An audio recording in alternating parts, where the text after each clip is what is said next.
പ്രക്സീസ് 4-ാം അധ്യായം 1 മുതൽ 10 വരെ തിരുവചനങ്ങൾ. വരക്കുമോർ. അവർ ഈ വചനങ്ങൾ ജനങ്ങളോട് സംസാരിച്ചു കൊണ്ടിരിക്കുമ്പോൾ പുരോഹിതന്മാരും സാദൂക്യരും ദൈവാലയ പ്രമാണികളും അവർക്കെതിരായി എഴുന്നേറ്റു.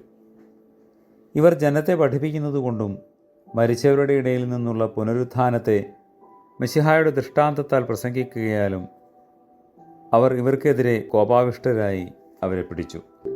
സന്ധ്യ അടുത്തിരുന്നതിനാൽ പിറ്റേ ദിവസം വരെ സൂക്ഷിപ്പിൽ വെച്ചു. വചനം കേട്ട അനേകർ വിശ്വസിച്ചു. എണ്ണത്തിൽ അവർ 5000 പുരുഷന്മാരോളം ഉണ്ടായിരുന്നു.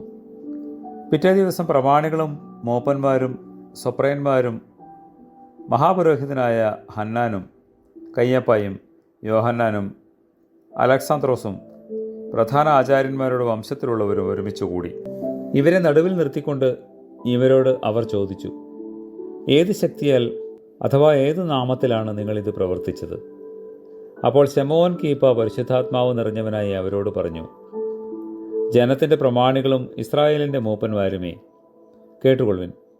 രോഗിയായ ഒരു മനുഷ്യൻ അവൻ ഏതിനാൽ സുഖം പ്രാപിച്ചു എന്ന് ഇന്ന് നിങ്ങളാൽ ഞങ്ങൾ വിസ്തരിക്കപ്പെടുന്നുവെങ്കിൽ ഇത് നിങ്ങൾക്കും സർവ്വ ഇസ്രായേൽ ജനത്തിനും അറിവായിരിക്കട്ടെ.